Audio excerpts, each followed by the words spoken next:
국내 증시, 미국 증시, SK증권 서초 PIB센터 박병옥 차장과 함께하겠습니다. 차장님, 안녕하세요. 안녕하세요. 예. 자, 이 6월 첫 거래일이었는데요. 아무래도 중국과 미국의 제조업 지표 영향을 많이 받았다고 봐야 될 텐데, 그래도 미국만 이렇게 올랐습니다. 요즘 뉴욕 증시는 이렇죠. 경제 지표가 좋으면 빠지고 경제 지표가 나쁘면 또 오르는 그런 흐름이 나오고 있습니다. 아무래도 지금 최대 이슈는 아무래도 양적 완화 축소에 대한 종료 논란이 가장 큰 핵심 이슈이기 때문에 아무래도 경제 지표가 나쁘게 나오면 그 양적 완화 축소 시기를 늘릴 수가 있겠다, 지연될 수 있겠다라는 기대감이 있겠죠. 아마 이러한 어떤 흐름들 때문에 글로벌 증시가 지금 요동치고 있는 흐름입니다. 지금 일본 증시도 많이 빠졌는데요. 어쨌든 지금은 많이 올랐다가 과도기면 틀림이 없습니다. 지금 지난주, 그러니까 이번 주도 계속적으로 이런 흐름이 나타나고 있는데요. 어쨌든 항상 이런 과도기는 항상 있기 마련이기 때문에 이번 어떤 과도기를 좀 잘 이겨내면 제가 봤을 때는 길면 한 달, 짧으면 한 2주나 3주 정도 걸릴 것 같은데요. 이제 그런 한 복판에 있는 상황이기 때문에 그렇게 큰 염려는 말고 과도기다라고 생각하시고 좀 시장을 바라보는 게 어떨까라는 말씀을 드리면서 어떻게 마감이 되는지 먼저 보도록 하겠습니다. 흐름을 보신다면 어제 일본 증시가 또다시 3.7% 급락이 나왔죠. 많이 빠졌습니다. 그래서 대부분의 어떤 아시아 증시도 좀 좋지 못한 흐름이 나왔고요. 그리고 브릭스도 별로 좋지 못했고, 그리고 미스 증시에서도 지금 터키가 10% 급락이 나왔는데, 이런 내용들은 아무래도 지금 글로벌 증시에서의 어떤 그 시장 어떤 외국인들의 자금들이 빠져나가고 유입되고 이런 흐름이 좀 반복이 되고 있는 것 같아요. 그래서 터키도 최근에 엄청나게 많이 올랐던 국가였거든요. 근데 10% 급락이 나왔다. 이런 것은 굉장히 좀 의미 있게 우리 좀 바라봐야 될 것 같은데, 자세한 이야기는 제가 오늘이나 내일 정도에 좀 자세하게 좀 말씀을 드리도록 하겠고요. 그리고 유럽으로 넘어와서 유럽은 뉴욕 증시의 상승분이 좀 반영이 안 됐습니다. 대부분 다 1% 남짓 하락하면서 좀 마감이 되었고요. 하지만 뉴욕 증시만 또 빨갛죠. ISM 제조업 지수가 나쁘게 나왔음에도 불구하고 대부분 다 좋게 마감이 되었습니다. 차트 모양을 보신다면 영국, 프랑스, 독일 아직까지는 지켜지고 있다. 직전 고점 돌파 이후에 어떤 그 직전 고점 라인은 어떤 그 지지가 되면서 지켜지고 있는 모습이기 때문에 어제도 말씀드렸던 부분이지만 차트 모양을 봤을 때는 무너진 차트는 아니다라는 거 다시 한번 말씀드리도록 하겠고, 뉴욕 증시도 본다면요. 뉴욕 증시 3대 지수 본다면 오늘 이렇게 양봉을 형성하면서 다우존스, 나스닥, S&P 500 모두 양봉을 형성시키면서 어느 정도 좀 회복하는 그런 흐름이 나오고 있는 모습이기 때문에, 하지만 어제 빠지고 오늘 올랐다 이런 것들을 봤을 때 지금까지 오늘로 올랐다고 해가지고 이제 다시 오르겠지라는 생각들보다는 어떤 과도기에 계속적으로 움직임이 나타나고 있는 모습이기 때문에 좀 더 지켜볼 여력이 있는 차트 모양이다라는 거에 대해서 말씀드리겠습니다. 그렇군요. 자, 어제 뉴욕 증시 상황 보면서요. 경제 지표가 안 좋으면은 증시에는 기대감으로 작용을 한다. 이런 최근의 공식이 언제 깨질까 하는 부분이거든요. 그렇죠. 또 하나는 지표가 안 좋으니까 경기가 앞으로 안 좋아질다는 얘기인데 계속 증시에 또 돈을 넣을 수는 없는 거고 그렇습니다. 이런 부분에서 기싸움이 이제 슬슬 시작되지 않았나 싶기도 한데 어떻게 보십니까? 일단은 계속적으로 진행이 되고 있다라고 봐야 될 것 같고요. 그리고 이런 내용들은 아무래도 이제 기업의 실적이라든지 아주 명확한 모멘텀이 나와야만 이런 것을 타파하고 상승이냐 하락이냐 좀 될 수 있을 것 같습니다. 그러니까 우리가 항상 주식이라는 것은 항상 그 이슈, 그다음 모멘텀이 있기 마련이거든요. 그러니까 항상 실적 발표 시대는 그 실적 때문에 울고 웃고, 그리고 지금은 양적 완화 축소 조기 종료 논란 이런 것들이 지금 시장의 핫 이슈이기 때문에 그러한 내용들의 모든 경제 지표라든지 모든 어떤 내용들이 그거에 다 초점을 맞춰서 그거와 맞게 지금 이제 해석이 되고 어떤 그 흐름이 나오기 때문에 그러한 내용들 때문에 아무래도 좀 울고 웃는 흐름이 나오는 것이 아닌가라는 생각이 들고요.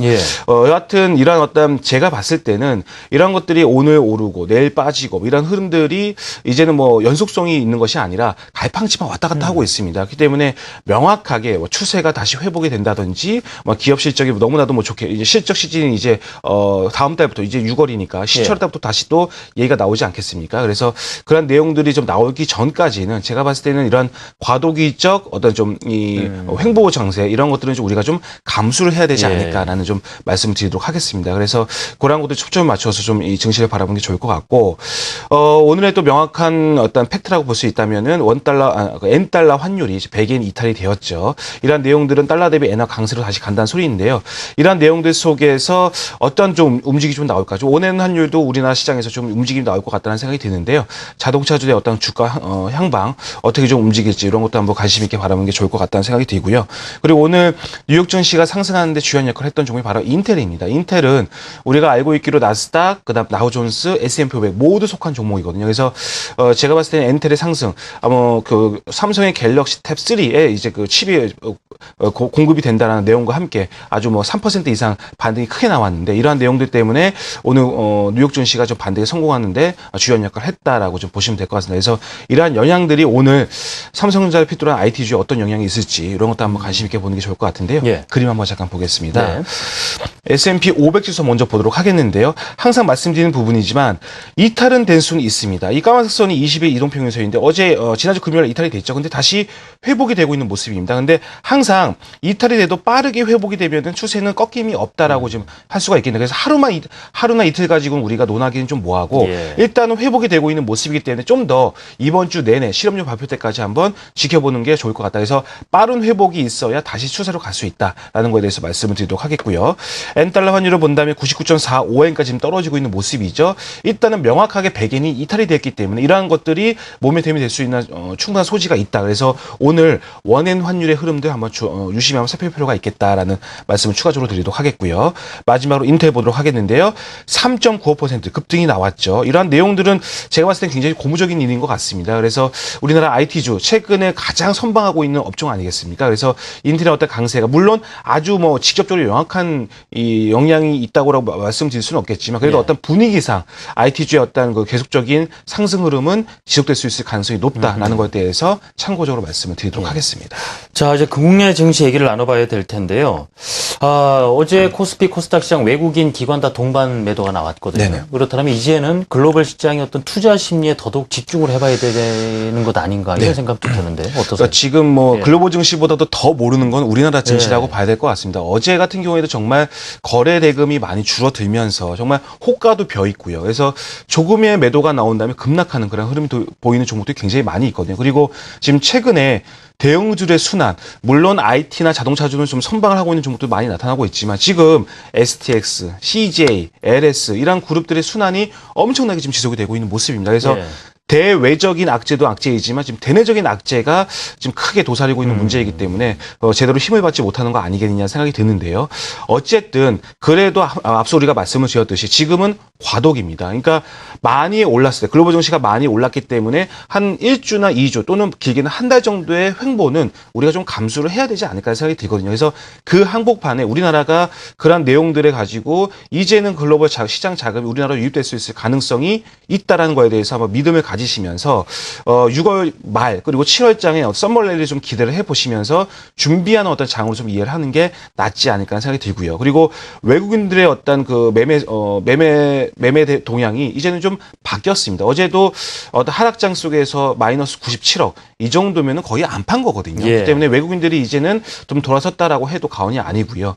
그리고 고무적인 것은 지금 MSCI 한국 지수가 2% 이상 급등이 나왔습니다. 이러한 내용들도 아무래도 좀 외국인의 시각이 조금씩 바뀌고 있다는 것을 반증하고 있는 모습이기 때문에 일단 좀 긍정적으로 봐도 되지 않을까라는 생각이 듭니다.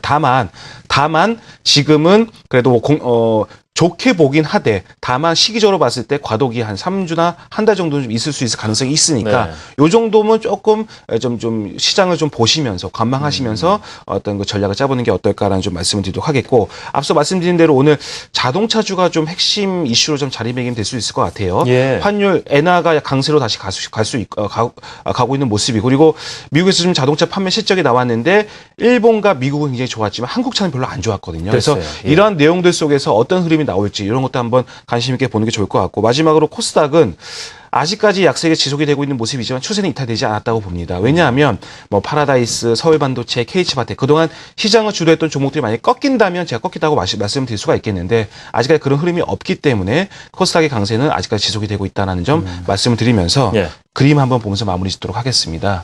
MSCI 한국 지수 보도록 하겠는데요. 일단은 뭐 거래량도 좀 증가가 되었고요. 그리고 2% 이상의 상승이 나왔기 때문에 일단은 외국인의 시각은 그렇게 썩 나쁘지만은 않을 것이다. 오늘장 뭐 그런 어떤 예측이 가능한 시점이라고 봐야 되겠죠. 그래서 엔화도 강세로 다시 조금 바뀌었고 그리고 외국인의 수급이 조금 바뀔 수 있을 만한 가능성도 있고 이러한 점들을 보았을 때 오늘장도 제가 봤을 때는 좀 괜찮을 것 같다는 생각이 드는데 다만 아주 강력한 매수 신호라기보다는 조금씩 관망 속에 사들어 나가는 전략이 날 것 같다라는 거에 대해서 말씀드리겠습니다. 예. 저 오늘 여러 번 강조를 해주셨는데요. 외국인이 우리 시장 바라보는 시간 크게 나쁘지 않다. 다만 어제 보였던 과도기적인 모습은 당장 1, 2주 안에 끝나는 것이 아니라 길게는 6월 안까지도 계속 이어질 수가 있다는 말씀이셨습니다. 예. 자, SK증권 서초 PIB센터 박병욱 차장의 말씀 들어봤습니다. 조언 감사드립니다. 수고하셨습니다.